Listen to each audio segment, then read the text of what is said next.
ভাবতে পারেন, এক সময় মানুষ আকাশের তারাগুলো শুধু চোখ দিয়ে দেখত, আর আজ মানুষ চাঁদে হেঁটেছে। আপনি কি জানেন, মানুষের মহাকাশ যাত্রার ইতিহাস শুরু হয়েছিল একটা ছোট্ট বলের মতো উপগ্রহ দিয়ে?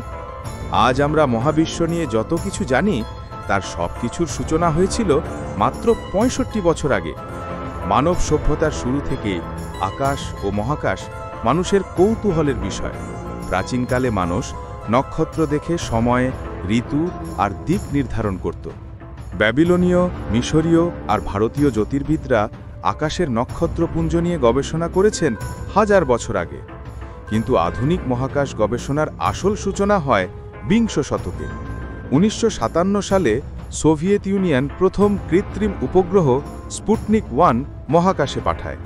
এটি ছিল মানব ইতিহাসে এক বিপ্লবী ঘটনা। মাত্র ৪ বছর পর ১৯৬১ সালে ইউরি গাগারিন মহাকাশে গিয়ে প্রথম মানুষ হিসেবে পৃথিবীকে প্রদক্ষিণ করেন।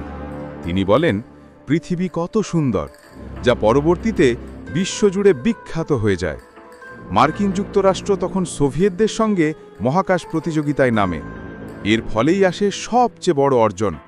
১৯৬৯ সালে অ্যাপোলো ভালো মিশনে নীল আর্মস্ট্রং চাঁদে প্রথম পদচিহ্ন রাখেন।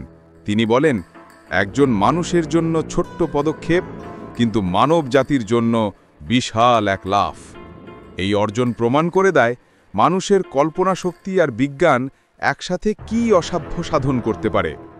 এরপর থেকে মহাকাশ গবেষণায় যুক্ত হয় অনেক দেশ। মহাকাশ স্টেশন, টেলিস্কোপ, স্যাটেলাইট আর মহাকাশযান মানুষের জ্ঞানকে আরও বিস্তৃত করেছে। আজ আমরা জানি মহাবিশ্ব কত বিশাল, আর মানুষের ভবিষ্যৎ হয়তো একদিন পৃথিবীর বাইরে গড়ে উঠতে পারে। মহাকাশের ইতিহাস আসলে মানব স্বপ্নের ইতিহাস, অজানাকে জানার, অদেখাকে ছোঁয়ার ইতিহাস। মহাবিশ্বের গল্প তো এখানেই শেষ নয়, সামনে আরও দারুণ বিষয় নিয়ে আসব। তাই এখনই সাবস্ক্রাইব করুন আর সাথে থাকুন।